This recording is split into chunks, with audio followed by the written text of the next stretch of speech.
Good evening, children. Today's our lesson Indian relief features. Already మన first part discuss చేసాం. Second part. Good evening children. Today's our topic Indian relief features. Already మనం first part discuss చేసాం కదా. ఇప్పుడు second part. Second పార్ట్లో వచ్చి children మనకి ఇక్కడ కొన్ని పిక్చర్స్ కనిపిస్తున్నాయి కదా. ఈ పిక్చర్స్ గురించి మనకి ఇక్కడ కొన్ని క్వశ్చన్స్ అడిగాడు. ఈ క్వశ్చన్స్ కూడా చాలా ఇంపార్టెంట్ చిల్డ్రన్, అందుకని నేను వీటిని కూడా చెప్తున్నాను.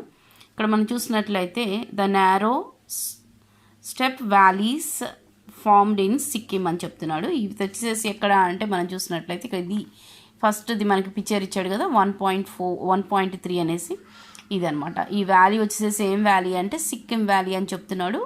అలాగే మనం చూసినట్లయితే ఈ వ్యాలీ మనకి హిమాలయాస్ ఇండియా వైపు ఎలా ఎటు సైడ్ నుంచి మనం ఇటు నుంచి చూస్తే సదరన్ ఇండియన్ పార్ట్ నుంచి ఇలా కనిపిస్తాయని చెప్తున్నాడు. అదే టిబెట్ నుంచి చూస్తే అటు నుంచి ఇటు చూస్తామని చెప్తున్నాడు అనమాట. ఓకే, నెక్స్ట్ మనం చూసినట్లయితే identify terraces farming on the Himalayas and pebbles on the drainage అంటున్నాడు. ఇదనమాట. ఈ ఏరియా అంతా కూడా ఏంటి అంటే టెర్రర్స్ ఫార్మింగ్ అంటే హిమాలయాస్ అన్ని హైట్లో ఉంటాయని మనం చెప్పుకుంటున్నాం కదా చిల్డ్రన్. కాబట్టి హైట్లో ఉన్న ఏరియాలో ఎలాగా ఫార్మింగ్ చేస్తారు అన్నది ఆ పక్కన ఉన్న ఈ ఫెబల్స్ అనమాట. ఇవి వచ్చేసేసి మనకి ఏం చెప్తున్నాడు, ఈ ఫెబల్స్ అన్నిటిని రావడానికి కారణం ఏంటి అని అంటే రివర్స్ ఫ్లో అయినప్పుడు ఈ ఫెబల్స్ని అవి తీసుకొస్తున్నాయి అనేసి చెప్తున్నాడు అనమాట. ఓకే, నెక్స్ట్ మనం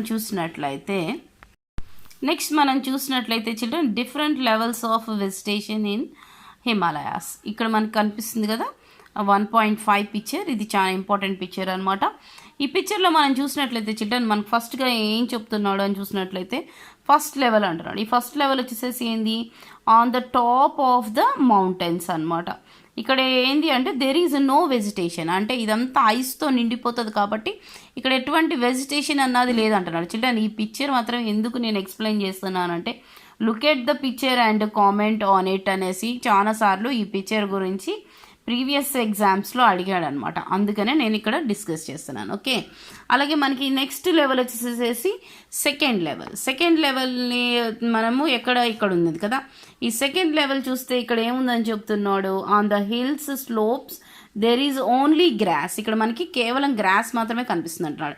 ఇదంతా ఐస్తో కప్పబడి ఉన్నది కాబట్టి ఫస్ట్ లెవెల్ అక్కడ ఏముండదు అంటే అసలు గ్రాస్ కూడా ఉండదు, మొత్తం ఐసే ఉంటుంది. అంటే మనము ఐస్ డెజర్ట్గా చెప్పుకోవచ్చు అనమాట. ఓకే, నెక్స్ట్ లెవెల్ వచ్చేసి మనం చూసినట్లయితే అక్కడ మాత్రం మనకి ఏమి కనిపిస్తుంది అని అంటే గ్రాస్ మాత్రం తప్పకుండా ఆ హిల్స్ నిండా కూడా ఆ మౌంటైన్స్ నిండా కూడా మనకి తర్వాత సెకండ్ లెవెల్లో గ్రాస్ కనిపిస్తుంది అని చెప్తున్నాడు. There is a only grass అన్నది మనకి కనిపిస్తుంది అని చెప్తున్నాడు. అలాగే థర్డ్ లెవెల్ మనకి ఇక్కడ కనిపిస్తుంది కదా. ఈ థర్డ్ లెవెల్ ఇక్కడ మనకి కనిపిస్తుంది ఏంటి అని చూసినట్లయితే this area is covered with conifers అన్నవి ఏంటి అని అంటే లాంగ్గా ఉండే ట్రీస్ చిల్డ్రన్. ఈ ట్రీస్ అన్నీ కూడా ఎక్కువగా ఏ కలర్లో ఉంటాయి అంటే రెడ్ కలర్లో ఉంటాయి అన్నమాట. వీటికి ఇవి మనం ఫర్ ఎగ్జాంపుల్ మనకి క్రిస్మస్ ట్రీ అని చెప్పుకుంటాం కదా, ఆ టైప్లో ఉండే ట్రీస్ అనమాట. పైన్ ట్రీస్ ఉంటాయి అన్నమాట ఇక్కడ.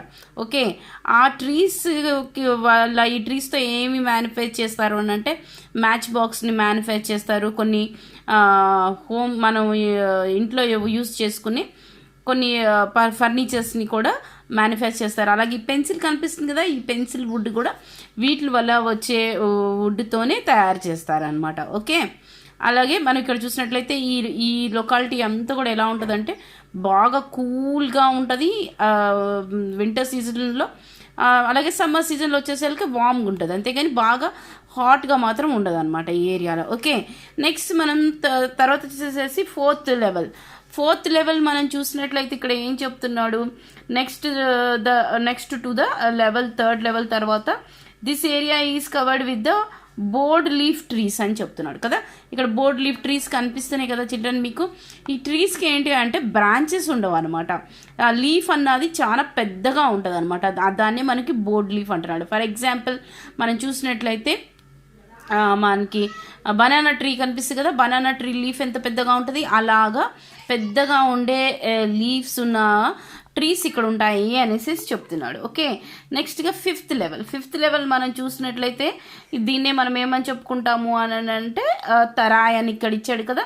ఈ తరాయినే మనము at the foot of the mountains, ఈ మౌంటైన్స్కి ఫుట్ హిల్స్గా కూడా వీటిని మనం చెప్పుకుంటాము అన్నమాట. ఓకే, ఇవన్నీ కూడా ఈ ఏరియాలో ఇక్కడ నుంచి మనం చూసినట్లయితే ఏదైతే ఇప్పుడు మనం అనుకుంటాం కదా ఫార్మింగే కానీ తర్వాత ఇవన్నీ కూడా ఇక్కడ నుంచి కవర్ అవుతాయి. ఈ తరాయి మొత్తం కూడా ఎక్కువగా దేంతో కవర్ అయి ఉంటుంది అని అంటే ట్రీస్తో కవర్ అయి ఉంటుంది అనమాట. చిల్డ్రన్ బోర్డ్ లీవ్స్ వేరని చెప్పుకున్నాం, తరాయి లీవ్స్ వేరు. ఓకే, తరాయిస్ దగ్గరకు వచ్చేసేసరికి ట్రీసే కనిపిస్తాయి. మనం ఇప్పుడు ఎలా చూస్తున్నాం మన ఏరియాలో ఎలా ఉన్నాయి అలాంటి ట్రీస్ తరాయి దగ్గర కనిపిస్తాయి. బోర్డ్ లీవ్స్ అన్నాయి మనకి 9th క్లాస్ ఎక్స్ప్లెనేషన్లో మీరు ఈక్వెడార్ దగ్గర బోర్డ్ లీవ్స్ ఉన్నాయని చెప్పుకుంటాం కదా, ఆ విధంగానే ఇక్కడ బోర్డ్ లీవ్స్ కనిపిస్తున్నాయి అన్నమాట. ఓకే, అలాగే మనకి లాస్ట్ పిక్చర్ చిల్డ్రన్, మా లాస్ట్ పిక్చర్ వచ్చేసేసి view of the Mawkdok Dympep valley in మేఘాలయలో ఉన్న ఈ వ్యాలీని గురించి చెప్తున్నాడు. ఈ వ్యాలీ వచ్చేసేసి ఏం చెప్తున్నాడు చిల్డ్రన్, మక్డోక్ డింపెన్ వ్యాలీ అనేసి చెప్తున్నాడు అనమాట. మనకి బిట్స్లో రావచ్చు. మేఘాలయలో ఉన్న వ్యాలీ ఏది అని అడిగితే మనం దీని పేరు రాయాలి. ఓకే, హిమాలయస్లో నెక్స్ట్ రేంజ్ మనం చూసినట్లయితే ఆల్రెడీ మనం 2 రేంజెస్ డిస్కస్ చేసేసాం కదా చిల్డ్రన్. అలాగే నెక్స్ట్ రేంజ్ మనం చూసినట్లయితే ద సివలిక్ రేంజ్ అనమాట. ఈ సివలిక్ రేంజ్ వచ్చేసేసి మనకేమని చెప్తున్నాడు, ఇది వచ్చేసేసి last stage of formation of Himalayas అని చెప్తున్నాడు. వీటిని ఏమని పిలుస్తారని చెప్తున్నాడు, అవుటర్ హిమాలయాస్ అని పిలుస్తారని చెప్తున్నాడు. మళ్ళీ as well as feet of the mountains అని కూడా పిలుస్తారు అనమాట. Okay, foot of the mountains అని కూడా వీటిని పిలుస్తారు. ఓకే, అలాగే మనం చూసినట్లయితే అయితే ఈ హిమాలయాస్ ఎక్కడి నుంచి ఎక్కడి దాకా ఆక్యుపై చేస్తున్నాయి అని మనం చూసినట్లయితే Potwar plateau to the Brahmaputra valley, అంటే బ్రహ్మపుత్ర వ్యాలీ దగ్గర నుంచి ఈ పోర్ట్వార్ ప్లాట్యూ నుంచి బ్రహ్మపుత్ర వ్యాలీ దాకా ఈ హిమాలయాస్ లేజర్ హిమాలయాస్ తర్వాత ఉన్నాయి అని చెప్తున్నాడు. దాని ఎన్ని కిలోమీటర్స్ ఉన్నాయని చెప్తున్నాడు చిల్డ్రన్, 2400 కిలోమీటర్స్ దాకా ఇవి ఉన్నాయని చెప్తున్నాడు అనమాట. ఓకే, నెక్స్ట్ మనం చూసినట్లయితే ఈ సివలిక్ మౌంటైన్స్ యొక్క విడ్త్ ఎంత ఉందని మనం చూసినట్లయితే 50 కిలోమీటర్స్ విడ్త్ ఉంది అంటున్నాడు. అది ఆ వెడల్పు 50 కిలోమీటర్స్ ఉందని చెప్పుకున్నాం కదా, అది ఎక్కడి నుంచి స్టార్ట్ అయింది అంటున్నాడు, Himachal Pradesh to less than the 15 kilometres Arunachal Pradesh. అంటే హిమాచల్ ప్రదేశ్ నుంచి అరుణాచల్ ప్రదేశ్ దాకా 15 కిలోమీటర్స్ దాకా ఇది ఏమైంది అంటున్నాడు, అక్కడ దాకా ఆక్యుపై చేస్తుంది అని చెప్తున్నాడు. ఓకే, అలాగే నెక్స్ట్ ఇంకా మనకేం చెప్తున్నాడు అంటే ఈ గ్యాప్స్లోనే ఇంకా ఏ రివర్ కనిపిస్తుంది అంటున్నాడు, సివలిక్ రేంజ్లో సివలిక్ హిమాలయాస్లో మనకి కనపడే రివర్ వచ్చేసేసి ఏ రివర్ అని చెప్తున్నాడు, ఇక్కడ మనం చూసినట్లయితే తీస్తా రివర్ అని చెప్తున్నాడు. ఓకే, ఈ రివర్ వచ్చేసేసి ఎన్ని కిలోమీటర్స్ దాకా ఫ్లో అవుతుంది వ్యాలీలో అనేసి మనం చూసినట్లయితే 18 to 90 కిలోమీటర్స్ దాకా ఇది ఫ్లో అవుతున్నట్లుగా కనిపిస్తుంది. అలాగే ఈ సివలిక్ హిమాలయాస్ యొక్క హైట్ ఎంత ఉంది రేంజ్ అని మనం చూసినట్లయితే ఎంత అని చెప్తున్నాడు చిల్డ్రన్, 600 to 1500 మీటర్స్ అని చెప్తున్నాడు చిల్డ్రన్. 900 ఎబో ఉంటేనేమో వాటిని మౌంటైన్స్ అంటారు, అంటే 900 బిలో ఉంటే వాటిని హిల్స్ అంటారు. అంటే ఏంటి, ఇక్కడ హిల్స్ నుంచి మౌంటైన్స్ రేంజ్ దాకా మనము ఈ ఏరియాలో చూస్తామని చెప్తున్నాడు అనమాట. ఓకే, నెక్స్ట్ మనం చూసినట్లే as the Siwalik are last in formation of Himalayas. మనకి చూసినట్లయితే హిమాలయాస్కి లాస్ట్గా ఫార్మేషన్ జరిగిన రేంజ్ ఏది అని అంటే ఈ సివలిక్ మౌంటైన్స్ అనేసి చెప్తున్నాడు కదా. అయితే ఇక్కడ మనకి ఏం చెప్తున్నాడు అంటే మరీ ముఖ్యంగా ఫ్లో ఆఫ్ ద రివర్స్ ఏవైతే హిమాలయాల నుంచి ఫ్లో అవుతున్నాయో అప్పర్ నుంచి ఆ రివర్స్ అన్నీ కూడా ఏమవుతాయి అంటున్నాడు, ఈ సివలిక్ దగ్గరకు వచ్చేసేసరికి ఎలాగ మారిపోతున్నాయి అంటున్నాడు, formed big lakes in the valleys, big లేక్స్గా మారిపోతున్నాయి అంటున్నాడు. అలాగే అవి ఇంకా మనం చూసినట్లయితే ఇంకా ఏం ఏర్పరుస్తున్నాయి అని మనం చూసినట్లయితే ఇవి సెల్ట్ అండ్ సెడిమెంటరీ. ఈ సెడిమెంటరీ అంటే రాక్స్ చిల్డ్రన్, సిల్ట్ అంటేనేమో ఒండ్రు మట్టి అని మనం చెప్పుకుంటాం కదా, అంటే ఫెర్టైల్ సాయిల్ వాటినన్నిటిని కూడా తీసుకొచ్చేసి డంప్ చేస్తుంది అనేసి చెప్తున్నాడు. ఈ రివర్స్ అన్నీ తీసుకొచ్చి ఈ లేక్స్ దగ్గర డంప్ చేస్తాయి అనేసి చెప్తున్నాడు. ఓకే, ఇలాగా డంప్ చేసేటప్పుడు ఈ లేక్స్ కానీ రివర్స్ కానీ ఫ్లో అవటం వల్ల ఏమవుతుందంటున్నాడు, ఈ రీజియన్లో కొంత కట్ అన్నది ఏర్పడుతుంది అంటున్నాడు. ఈ కట్ ఏర్పడటం వల్ల ఏమవుతుందని చెప్తున్నాడు. ఇక్కడ మనం చూసినట్లయితే ఈ లేక్స్ అంతా కూడా డ్రైన్డ్ అవే. ఇవి అంతా కూడా ఈ డ్రైన్డ్ అంటే ఏంటంటే ఈ మనం చూసుకున్నాం కదా ఆల్రెడీ, ఈ సిల్ట్ తర్వాత సెడిమెంటరీ రాంగ్స్ అన్నీ కూడా తీసుకొచ్చేసి అక్కడ ఒక పెద్ద డ్రైనేజ్ లాగా డంప్ చేయటం అన్నది జరుగుతుంది. ఈ వాటి వల్ల ఇక్కడ ఏమైపోయింది అంటున్నాడు, ఫెర్టైల్ సాయిల్ ఎక్కువగా ఉండటం వల్ల ఈ ప్లెయిన్స్గా ఏర్పడుతున్నాయి అంటున్నాడు. ఓకే, ఈ ప్లెయిన్స్ని ఏమని పిలుస్తున్నారు ఇక్కడ అని మనం చూసినట్లు వెస్ట్లోనేమో డ్యూన్స్ అని పిలుస్తున్నారని చెప్తున్నాడు. వెస్ట్ సైడ్లో ఈ ప్లెయిన్స్ని డ్యూన్స్ అని పిలుస్తున్నారు. అలాగే ఈస్ట్ సైడ్లోనేమో ఈ ప్లెయిన్స్ని ఏమని పిలుస్తున్నారు చిల్డ్రన్, డ్యువార్స్ అని పిలుస్తున్నారు అనేసి చెప్తున్నాడు. ఓకే, వీటికి బెస్ట్ ఎగ్జాంపుల్గా మనకి ఇక్కడ ఏమి ఇచ్చాడు children, Dehradun in Uttaranchal is the best example of such plain which is 75 kilometers long and 15 to 20 kilometers wide ఉన్నది అనేసి చెప్తున్నాడు మనకి. ఓకే, నెక్స్ట్ మనం చూసినట్లయితే అసలుకి సివలిక్ రేంజ్కి బౌండరీ ఈస్ట్లో ఏముంది అని మనం చూసినట్లయితే బ్రహ్మపుత్ర వ్యాలీ ఉంది అని చెప్తున్నాడు. ఓకే, తర్వాత వచ్చేసి మనం చూసినట్లయితే ఇంకా ఏముంది అని చూసినట్లయితే అరుణాచల్ ప్రదేశ్ కూడా ఉన్నది.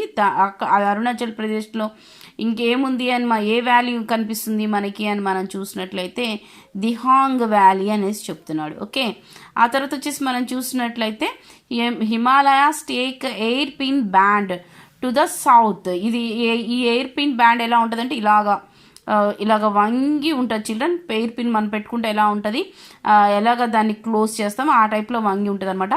ఈ ఎయిర్ పిన్ బ్యాండ్ వచ్చేసేసి ఎటువైపు నుంచి ఉంటుందని చెప్తున్నాడు, సౌత్ నుంచి ఈస్ట్కి ఉన్న ఇండియన్ బౌండరీకి ఈ ఎయిర్ పిన్ బ్యాండ్ అని పేరు అనమాట. ఓకే, ఇది చాలా ఇంపార్టెంట్. ఏ ఏరియాకి, సివలిక్ రేంజ్లో ఉన్న సౌత్ టు ఈస్ట్ ఉన్న ఏరియాకి, ఈస్టర్న్ పార్ట్లో ఉన్న ఏరియాకి ఎయిర్ పిన్ బ్యాండ్ అనేసేసి నేమ్ ఉన్నది. ఓకే, దాన్నే మనకి ఇంకా తర్వాత నెక్స్ట్ ఈస్టర్న్ వైపు ఉన్న స్టేట్స్ కూడా ఇవంతా రన్ అవుతున్నది అనేసి చెప్తున్నాడు కదా. ఇంకా నెక్స్ట్ మనం చూసినట్లయితే ఈ ఏరియాని ఈ ఎయిర్ పిన్ బ్యాండ్ నుంచి నార్త్ టు ఈస్ట్ స్టేట్స్ మనకి కనిపిస్తున్నాయి. ఆ తర్వాత వచ్చేసేసి ఇవి వేటిని డివైడ్ చేశాయి, ఆ తర్వాత ఏవి డివిజన్స్ ఉన్నాయి అక్కడ ఆ స్టేట్స్లో అని మనం చూసినట్లయితే పూర్వాంచల్ అనేసి పిలుస్తారు. ఈ స్టేట్స్ అన్నిటిని ఏమని పిలుస్తారని చెప్తున్నాడు, పూర్వాంచల్ స్టేట్స్ అని పిలుస్తారు అని చెప్తున్నాడు.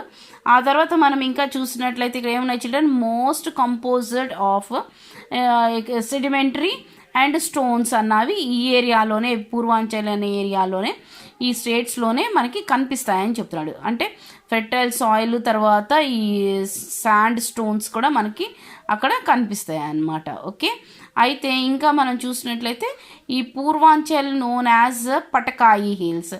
ఈ పూర్వాంచల్నే ఇంకా ఏమని పిలుస్తున్నారు, పటకాయి హిల్స్ అని పిలుస్తారని చెప్తున్నాడు. తర్వాత వచ్చేసి మణిపూర్ నాగా హిల్స్, మణిపూరి హిల్స్, తర్వాత వచ్చేసి కాశీ హిల్స్, తర్వాత మిజోరాం హిల్స్ అనేసి కూడా వీటిని అన్నిటినీ కూడా అక్కడున్న ఏరియాలో ఉన్న హిల్స్ అన్నిటినీ ఇలాంటి నేమ్స్తో పిలుస్తారు అని చెప్తున్నాడు. ఓకే, ఇవి ఏ హిల్స్ని చిల్డ్రన్, సివలిక్ రేంజ్లో ఉన్న హిల్స్ అన్నిటినీ కూడా ఈ నేమ్స్తో పిలుస్తారనమాట.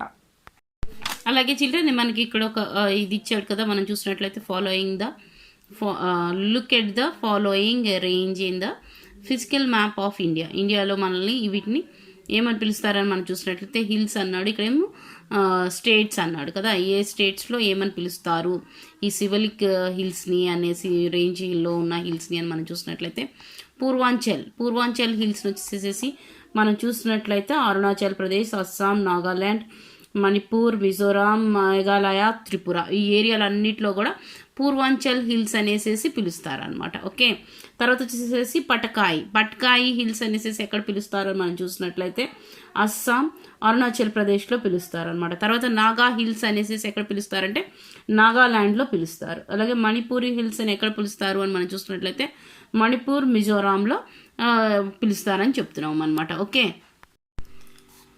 నెక్స్ట్ పారాగ్రాఫ్ మనం చూసినట్లయితే children, the formation of the Himalayas influence Indians climate అని అడుగుతున్నాడు కదా. ఎందుకు ఇండియన్ క్లైమేట్లో హిమాలయాస్ ఎక్కువగా ఇంపార్టెన్స్ ఉంది అని మనం చూసినట్లయితే, ఈ క్వశ్చన్ ఎన్నోసార్లు అడిగారు చిల్డ్రన్, చాలా ఇంపార్టెంట్ క్వశ్చన్. ఎందుకు అని అంటే చైనా వాళ్ళు అయితే మాత్రం వాళ్ళు బిల్డ్ చేసుకున్నారు, ఎవరు కూడా వాళ్ళ కంట్రీలోకి రాకుండా. అలాగే మనకైతే గాడ్ గ్రేస్, గాడ్ ఇచ్చిన ఫార్మేషన్ వల్లనే ఈ హిమాలయాస్ ఏర్పడటం వల్ల మన కంట్రీలోకి తొందరగా ఎవరూ రాలేరు. అదే కాకుండా ఇంకా ఏంటి అని మనం మెయిన్గా చూసినట్లయితే great plains of India from the cold winds of central Asia నుంచి వచ్చే కోల్డ్ విండ్స్ మన ఇండియాలోకి రాకుండా అవి అడ్డుకుంటున్నవి ఏంటి అని మనం చూసినట్లయితే ఇవి హిమాలయాసే అని చెప్తున్నాడు అనమాట. ఓకే, అలాగే మనం చూసినట్లయితే సమ్మర్ టైమింగ్లో మనకి ఏమొస్తాయి చిల్డ్రన్, సమ్మర్ రెయిన్ ఉంటుంది కదా, ఆ సమ్మర్ రెయిన్ అయిపోయిన తర్వాత ఏమొస్తుంది మనకి మాన్సూన్స్ వస్తాయి. ఆ మాన్సూన్స్ వచ్చేసి ఈ వెస్టర్న్ ఘాట్ నుంచి మనకి రావటానికి కారణం కూడా ఈ హిమాలయాసే అని చెప్తున్నాడు అనమాట. ఓకే, ఈ మాన్సూన్స్ వచ్చి తర్వాత మనకి మాన్సూన్స్ విండ్స్ హిమాలయాస్ని ఎప్పుడైతే అవి చాలా హైట్లో ఉంటాయి కాబట్టి వాటిని ఎప్పుడైతే తాగుతాయో అవి మళ్ళీ రిఫ్లెక్ట్ అయ్యేసేసి మొత్తం ఇండియా మొత్తం కూడా రెయిన్ అన్నది పడుతుంది అనమాట, ఈ మాన్సూన్ రెయిన్ అన్నది. ఇలా అవ్వటానికి కారణం కూడా ఏంటి అని మనం చూసినట్లయితే హిమాలయాస్ వల్లనే అనేసి మనం చెప్పుకుంటున్నాం.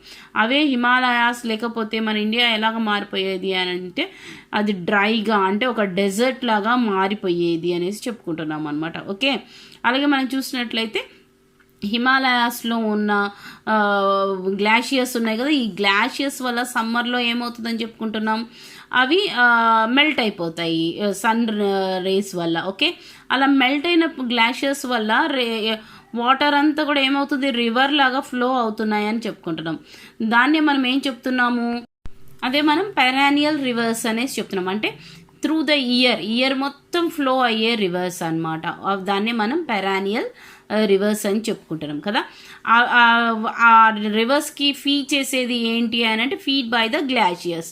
ఈ గ్లాషియర్స్ వల్లే అవి ఫీడ్ అవుతాయి. కాబట్టి ఇవి రెయిన్ పడటం వల్ల ఫ్లో అయ్యే రివర్స్ కాదు. హిమాలయాస్లో ఉన్న రివర్స్ వచ్చేసేసి పెరెనియల్ రివర్స్ అనమాట. అంటే గ్లాషియర్స్ ఫీడింగ్ వల్ల ఫ్లో అయ్యే రివర్సే కానీ రెయిన్ వల్ల ఫ్లో అయ్యే రివర్స్ కాదనమాట. ఇది మీరు బాగా గుర్తుంచుకోవాలి. ఓకే, ఈ రివర్స్ ఎలా ఉంటాయి, హైట్ వైజ్ ఉంటాయి కదా చిల్డ్రన్. ఇలా హైట్ వైజ్ ఉండటం వల్ల ఈ రివర్స్ ఏమవుతాయి, ఇలా హైట్ వైజ్ అవి ఫ్లో అవుతున్నప్పుడు వాటి యొక్క ఫ్లో ఫాస్ట్నెస్ని బట్టి ఏం జరుగుతుంది అంటున్నాడు, making these plains very fertile. అవి ఫెర్టైల్ సాయిల్ని కూడా ఆ రివర్స్ ఫ్లోతో పాటు తీసుకొని వస్తాయని చెప్తున్నాడు. ఈ ఏరియాలో డంప్ చేసే ఈ రివర్ ఫ్లో అయ్యే ఏరియా మొత్తం కూడా ఎలా ఉంటుంది అంటున్నాడు, ప్లెయిన్స్గా మారిపోతే ఆ ప్లెయిన్స్ అన్నీ కూడా ఫెర్టైల్ సాయిల్గా మారిపోతాయి అనేసి చెప్తున్నాడు. ఇలాంటి ఫెర్టైల్ సాయిల్ వల్ల ఏమవుతుంది, కల్టివేషన్ చేసుకుంటే ఎక్కువగా ఫుడ్ గ్రెయిన్స్ అన్నాయి మనం కల్టివేట్ చేసుకోవచ్చు అనమాట. ఓకే, నెక్స్ట్ పారాగ్రాఫ్ మనం చూసినట్లయితే children, the Indo Gangetic plains గురించి చెప్తున్నాడు. ఈ ప్లెయిన్స్ ఎక్కడ ఏర్పడ్డాయి అని మనం చూసినట్లయితే హిమాలయాస్ దగ్గర ఏర్పడ్డాయి. కాబట్టి ఇక్కడ మనకి ఏమి ఇచ్చాడు, 3 హిమాలయన్ రివర్స్. ఈ రివర్స్ ఎక్కడ పుట్టాయి అంటే హిమాలయాల్లో పుట్టాయి. కాబట్టి 3 హిమాలయన్ రివర్స్ అని చెప్తున్నాడు. ఆ 3 రివర్స్ ఏంటి అని మనం చూసినట్లయితే ఇండస్, గంగా అండ్ బ్రహ్మపుత్ర. వీటితో పాటు అండ్ దేర్ ట్రిబ్యూటరీ రివర్స్ కూడా అనమాట. ట్రిబ్యూటరీ రివర్స్ అంటే ఉపనదులు అంటాం కదా, అవి.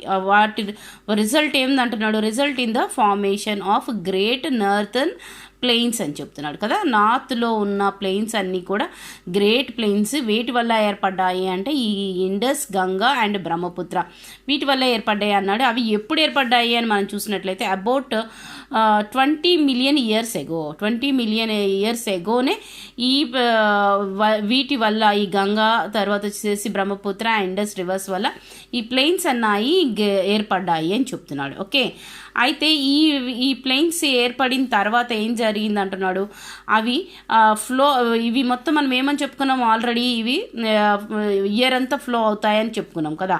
అలా ఇయర్ అంతా ఫ్లో అయ్యేటప్పుడు అవి చాలా ఫాస్ట్గా ఫ్లో అవుతాయని కూడా మనకి తెలుసు. అలా ఫ్లో అయ్యేటప్పుడు అవి ఏం చేస్తున్నాయి అంటున్నాడు, వాటితో పాటు రివర్ ఏం చేస్తుంది అంటున్నాడు, అలవియస్ ఆయిల్ని కూడా తీసుకొని వస్తుంది అని చెప్తున్నాడు. ఓకే, అలా తీసుకొని వచ్చి ఒక చోట డంప్ చేయటం వల్ల ఆ ప్లెయిన్స్ అన్ని ఎలా ఏర్పడినాయి అంటున్నాడు, వాటి యొక్క క్యాచ్మెంట్ ఏరియా మొత్తం కూడా ఆ ప్లెయిన్స్, రివర్స్ వెళ్ళే క్యాచ్మెంట్ ఏరియా మొత్తం ఆ రివర్ పరివాహ ప్రాంతం మొత్తం కూడా ఈ సాయిల్తో నిండిపోవటం వల్ల, అలివియల్ సాయిల్తో నిండిపోవటం వల్ల అక్కడ ఆ ప్లెయిన్స్ అన్నాయి ఏర్పడినాయి అని చెప్తున్నాడు. దీన్ని ఏమని మనం చెప్పుకుంటున్నాం, వాటిని ఏమే ఇండో గ్యాంజెటిక్ ప్లెయిన్స్ అని చెప్పుకుంటున్నాం అనమాట. ఓకే, అయితే ఇండో గ్యాంజెటిక్ ప్లెయిన్స్ని ఎన్నిగా డివైడ్ చేశారు, 3 పార్ట్స్గా డివైడ్ చేశారు. ఓకే, 3 రివర్స్ 3 పార్ట్గా డివైడ్ చేశారు. ఓకే చిల్డ్రన్, అలాగే మనం చూసినట్లయితే ఫస్ట్గా వచ్చేసేసి ద వెస్టర్న్ పార్ట్, ఈ వెస్టర్న్ పార్ట్లో వచ్చేసేసి ఇండస్ రివర్స్ మనకు కనిపిస్తుంది. తర్వాత వచ్చేసి సెంట్రల్ పార్ట్ వచ్చేసి గంగా రివర్ మనకు కనిపిస్తుంది. తర్వాత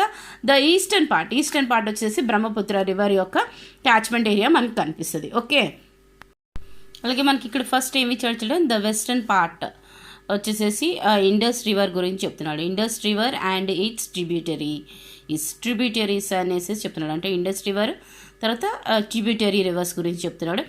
ఇండస్ రివర్స్ యొక్క ట్రిబ్యూటరీ రివర్స్ ఇక్కడ మనకి ఇచ్చాడు. ఏది ఇచ్చాడు, జీలం, చినాబ్, రావి, బియాజ్ అండ్ సట్లస్ కదా. ఈ రివర్స్ మొత్తం 5 రివర్స్ ఉంటాయి చిల్డ్రన్. ఈ 5 రివర్స్ వచ్చేసేసి ఇండస్ రివర్ యొక్క ట్రిబ్యూటరీ రివర్స్ అనమాట. ఓకే, ఇవన్నీ కూడా ఎక్కడి నుంచి ఫ్లో అవుతున్నాయి అని చెప్పినట్టు, ఫ్లోయింగ్ ఫ్రమ్ ద హిమాలయాస్ నుంచే ఈ రివర్స్ అన్నీ కూడా ఫ్లో అవుతున్నాయి అని చెప్తున్నాడు. Most of the Indus river basin is located in Pakistan. అయితే ఈ ఇండస్ రివర్ యొక్క రివర్ క్యాచ్మెంట్ ఏరియానే కానీ ఈ రివర్ అంతా కూడా ఎక్కడ ఫ్లో అవుతుంది అని మనం చూసినట్లయితే ఈ లొకేషన్ అంతా కూడా పాకిస్తాన్లోనే ఫ్లో అవుతుంది అని చెప్తున్నాడు అనమాట. అయితే అంటే 80% దాకా పాకిస్తాన్లోనే ఫ్లో అవుతుంది, 20% మన ఇండియాలో ఫ్లో అవుతుంది అనమాట. మన ఇండియాలో 20% ఫ్లో అవుతుంది అని చెప్పుకున్నాం కదా, అది ఏ ఏరియా అని మనం చూసినట్లయితే living major portion of Punjab and Haryana.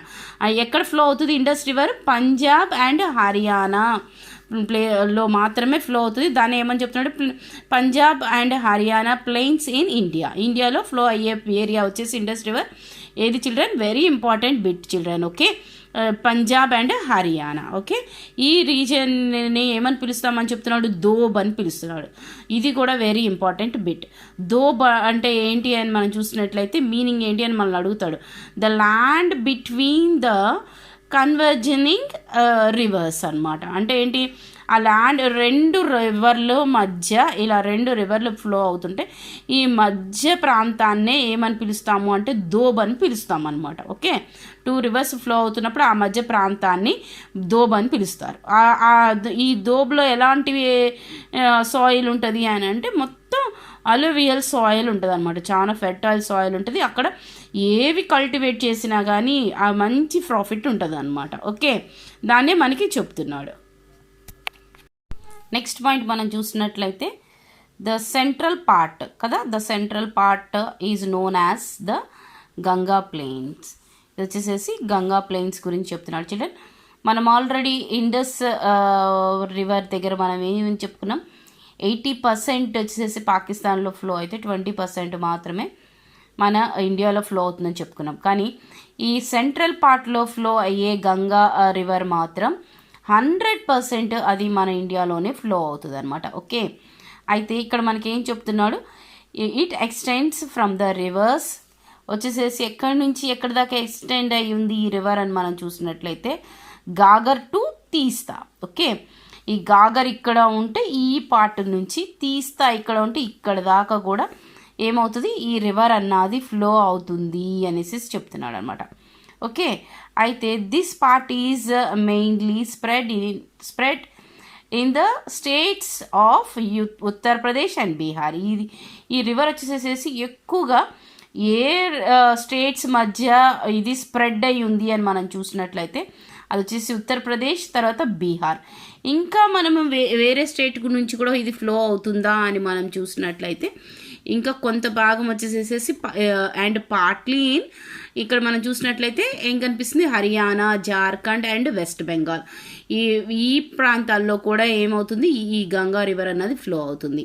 Okay children, Ganga river flow అయ్యే ఏరియాస్ అని ఏవి అని మనం చూసినట్లయితే ఫస్ట్ వచ్చేసి ఉత్తరప్రదేశ్, బీహార్, నెక్స్ట్ వచ్చేసి హర్యానా, జార్ఖండ్ అండ్ వెస్ట్ బెంగాల్ వీటి నుంచి ఈ గంగా రివర్ ఫ్లో అవుతుంది. ఓకే, తర్వాత వచ్చేసేసి గంగా రివర్ యొక్క ట్రిబ్యూటరీ రివర్స్ ఏవి అని మనం చూసినట్లయితే ఫస్ట్ వచ్చేసేసి యమునా. చిల్డ్రన్ యమునా కూడా ట్రిబ్యూటరీ రివరే, కానీ ఈ యమునాకు కూడా ఇంకా చాలా ట్రిబ్యూటరీ రివర్స్ ఉన్నాయి, కానీ గంగా యొక్క ట్రిబ్యూటరీ రివర్ వచ్చేసేసి యమున. ఓకే, ఇది కూడా హిమాలయాల్లోనే పుట్టిద్ది, కానీ గంగా యొక్క ట్రిబ్యూటరీ రివరే Yamuna. Okay, Yamuna and next tributary river ఇంకేంటి, సోన్ అండ్ కోసి. ఇవి కూడా ఏంటి, ఈ గంగా రివర్ యొక్క ట్రిబ్యూటరీ రివర్స్ అంటే ఉపనదులుగా మనం చెప్పుకుంటున్నాం అనమాట. ఓకే, నెక్స్ట్ థర్డ్ పాయింట్గా మనం చూసినట్లయితే the eastern part of the plains. ఈ eastern part of the plains వచ్చేసేసి మనం ఏం చూస్తున్నాం అంటే mostly in the Brahmaputra valley. ఈ బ్రహ్మపుత్ర వ్యాలీలో మనం ఆ రివర్ని చూస్తామని చెప్తున్నాడు. Valley of Assam and the river Brahmaputra is mainly responsible for its formation. అసలుకి ఈ బ్రహ్మపుత్ర వ్యాలీ అన్నది ఫామ్ అవటానికి రెస్పాన్సిబిలిటీ ఏది అని అంటే ఈ బ్రహ్మపుత్ర రివర్ వల్లనే అని చెప్తున్నాడు. అయితే ఈ బ్రహ్మపుత్ర రివర్ ఎక్కడ ఫ్లో అవుతుంది అని మనం చూసినట్లయితే అస్సాంలో ఫ్లో అవుతుంది అనేసి చెప్తున్నాడు అనమాట. ఓకే చిల్డ్రన్, మనకి Indian reverse and water resources అని 5th లెసన్ ఉంది కదా, ఆ లెసన్లో నేను వచ్చేసేసి ఇండస్ రివర్ గురించి, వాటి ట్రిబ్యూటరీ రివర్స్ గురించి, తర్వాత వచ్చేసి ఇండస్ రివర్ యొక్క లెంత్ ఎంత, అలాగే అది ఎంతవరకు ఎన్ని కిలోమీటర్స్ ఫ్లో అవుతుంది, అది తర్వాత వచ్చేసి అరేబియన్ సీలో ఎలా కలుస్తుంది, అవి మొత్తం కూడా నేను దాని యొక్క క్యాచ్మెంట్ ఏరియా ఏంటి అది మొత్తం కూడా ఈ ఇండియన్ రివర్స్ అనే లెసన్లో చెప్పాను చిల్డ్రన్. అలాగే మనం చూసినట్లయితే గంగా రివర్ గురించి కూడా, నెక్స్ట్ బ్రహ్మపుత్ర రివర్ గురించి కూడా, వాటి లెంత్ ఏంటి, వాటి క్యాచ్మెంట్ ఏరియాస్ ఏంటి, తర్వాత వాటి ట్రిబ్యూటరీ రివర్స్ ఏంటి, అవన్నీ కూడా నేను అక్కడ కవర్ చేశాను చిల్డ్రన్. మీరు కావాలి అని అనుకుంటే మీరు ఒకసారి ఆ లెసన్ని మీరు చూడండి, అప్పుడు మీకు ఇంకా ఈజీగా ఇది అర్థమవుతుంది. ఓకే, కాబట్టి నేను అక్కడ అంత ఇదిగా ఎక్స్ప్లెయిన్ చేశాను కాబట్టి ఇక్కడ నేనేం ఎక్స్ప్లెయిన్ చేయట్లేదు children. Okay children, very important area అనమాట ఇది. ఇక్కడ మనం చూసినట్లయితే మనకి క్వశ్చన్స్ 2 మార్క్స్ 1 మార్క్లో కూడా అడిగే క్వశ్చన్, బిట్స్లో కూడా అడిగే క్వశ్చన్ అనమాట. బాబర్, అసలుకి బాబర్ అని ఏ ఏరియాని పిలుస్తారు అని మనం చూసినట్లయితే ద హిమాలయ రివర్స్. ఈ రివర్స్ ఏమవుతున్నాయి, వైల్ ఫ్లోయింగ్ డౌన్, అవి డౌన్కి ఫ్లో అవుతున్నాయి. అంటే ఏంటి, హిమాలయాస్ అన్నవి చాలా హైట్లో ఉన్నాయని మనం చెప్పుకున్నాం. ఇలా రివర్ ఫ్లో అవుతూ డౌన్గా ఫ్లో అవుతున్నప్పుడు ఏం చేస్తాయి అంటున్నాడు, ఆ రివర్ తనతో పాటు డిపాజిట్ గ్రావెల్ అండ్ ఫెబల్ సెడిమెంటరీ. అంటే ఫెబల్స్ అంటే మనం చూసినట్లయితే ఫెబల్స్ అంటే ఏంటి, చిన్న చిన్న రాళ్ళు కదా. తర్వాత గ్రావెల్ అంటే ఏంటి, చిన్న గులక రాళ్ళు లాంటివి. ఓకే, ఇలాంటివి స్టోన్స్ అన్నిటినీ కూడా, ఈ సెడిమెంటరీ రాక్స్ అన్నిటినీ కూడా అవి ఏం చేస్తున్నాయి అంటే నేరో బెల్ట్, ఈ బెల్ట్ లాగా డిపాజిట్ చేస్తాయి అంటున్నాడు. అవి ఎంత వైడ్ విడ్త్లో ఉన్నాయి అని మనం చూసినట్లయితే 8 to 16 కిలోమీటర్స్, 8 to 16 కిలోమీటర్స్ విడ్త్లో ఇవి ఫామ్ అయి ఉన్నాయి అంటున్నాడు. అవి కూడా ఎలా ఫామ్ అయ్యాయి అంటున్నాడు, parallel to foothills of Siwalik. ఇవి ఏ రేంజ్ హిల్స్లో ఉన్నాయి అని మనం చూసినట్లయితే సివలిక్ రేంజ్ హిల్స్ దగ్గర ఏర్పడ్డాయి. ఎందుకంటే హైట్ నుంచి అవి కింద స్లోప్ ఎక్కడ ఉన్నాయో అక్కడికి వచ్చి డిపాజిట్ అవుతాయి. కాబట్టి స్లోప్ ఉన్న హిల్స్ ఏవి అంటే సివలిక్ రేంజ్ హిల్స్. కాబట్టి అక్కడికి డిపాజిట్ అయ్యేటప్పుడు అవన్నీ కూడా ప్యారలల్గా, అంటే ఇప్పుడు ఇలా లైన్గా మనం తీసుకున్నాం కదా, ఇలా అడ్డంగా ఏమైనాయి, అవి డిపాజిట్ అయినాయి అని చెప్తున్నాడు. వాటి యొక్క విడ్త్ వచ్చేసి 8 to 16 కిలోమీటర్స్. ఉన్నాయని చెప్తున్నాడు. అదే మనం ఇక్కడ చూస్తున్న బెల్ట్. ఓకే, ఈ బెల్ట్ మనకి కనిపిస్తుంది కదా, ఈ బెల్ట్లోనే ఏముందని చెప్తున్నాడు, మనకి గ్రావెల్ అండ్ ఫెబల్స్ సెడిమెంటరీ రాక్స్ అనేసి చెప్తున్నాడు అనమాట. ఇవన్నమాట ఈ గ్రావెల్ తర్వాత సెడిమెంటరీ రాక్స్. ఓకే, ఇలాగా ఉండటం వల్ల ఏం జరిగింది అనేసి మనం చూసినట్లయితే ఈ ఏరియానే మనం చూసినట్లయితే దీన్ని బాబర్ అని చెప్తున్నాడు అనమాట. ఓకే, అయితే చిల్డ్రన్ ఈ బాబర్ అన్నది ఎలా ఏర్పడింది అంటే Bhabar is porous in nature, అంటే నేచర్ వల్లనే ఏర్పడింది. అంటే ఇప్పుడు ఫర్ ఎగ్జాంపుల్ మనందరికి తెలుసుగా చిల్డ్రన్, రివర్ ఫ్లో అవుతున్నప్పుడు అవి ఏం చేస్తాయి, హిల్స్ని కట్ చేసుకుంటా వస్తాయి అనమాట. అలా మనం 9th క్లాస్ లెసన్స్ మీరు చూసే ఉండుంటారు. 9th క్లాస్ లెసన్స్లో ఏం చెప్తారు, రాక్ ఎలా కట్ అవుతుంది, వాటర్ వలన, ఎయిర్ వలన, తర్వాత ప్రెషర్ వలన, వీటి మూడిటి వలన కూడా ఏమవుతుంది, రాక్ కట్ అవుతుంది. కాబట్టి ఆ హిల్స్ అన్నీ కూడా ఎలా కట్ అయినాయి, ప్రెషర్, వాటర్ ప్రెషర్కి, తర్వాత వాటర్ ఫ్లో అవుతున్నప్పుడు విండ్స్ కూడా వస్తాయి కదా, కాబట్టి విండ్ ఫ్లోకి వీటి అన్నిటి వల్ల ఏమైనవి, కొన్ని ఆ హిమాలయస్లో ఉన్న రాక్ అంతా కూడా కొంచెం కట్ అయిపోయి మనకి ఎలాగా ఏర్పడిందని చెప్తున్నాడు, గ్రావెల్గా, తర్వాత పెబల్ సెడిమెంటరీస్గా ఇక్కడ ఇలాగా ఏర్పడినాయి అంటున్నాడు. వీటి వల్ల ప్రత్యేకత ఏంటి అని మనం చూసినట్లయితే, ఫర్ ఎగ్జాంపుల్ మనము బాగా దర్టీగా ఉన్న ఒక ల్యాండ్, బాగా బ్లాక్గా ఉన్న ల్యాండ్లో వాటర్ పోసామనుకోండి, ఒక మురి సాయిల్లో పోసామనుకోండి, సాయిల్ బాగా నల్లగా ఉందనుకోండి, వాటర్ ఎలా కనిపిస్తుంది, బ్లాక్గా కనిపిస్తుంది కదా. అయితే ఇలాగా సెడిమెంటరీ రాక్స్ ఉన్నాయి అంటున్నాడు, పెబల్స్ ఉన్నాయి అంటున్నాడు, గ్రావెల్ ఉంది అంటున్నాడు. ఇలా డ్రైనేజ్ లాగా ఉండి మనం స్లాబ్ చేసినట్లుగా ఉందనుకోండి, అప్పుడు వాటర్ ఎలా కనిపిస్తుంది చిల్డ్రన్, ప్యూర్గా కనిపిస్తుంది కదా. అలాగనే ఒక ప్యూరిఫై మనం ఎలాగా చేసుకుంటామో అలా ప్యూరిఫై వాటర్ ఇక్కడ ఉంటాయి అన్నమాట. గంగా ప్లెయిన్స్లో కనపడే వాటర్ ప్యూరిఫై వాటర్గా కనిపిస్తుంది. ఓకే, ఈ బెల్ట్ ఏమంటున్నాడు, 8 కిలోమీటర్స్ నుంచి 16 కిలోమీటర్స్ దాకా ఈ బెల్ట్ అలాగే స్టెప్ బై స్టెప్ ఇలాగ స్టెప్ బై స్టెప్ ఏమవుతుంది అంటున్నాడు, ఫ్లో అవుతా వెళ్తూ ఉంటుంది అనేసి చెప్తున్నాడు అనమాట.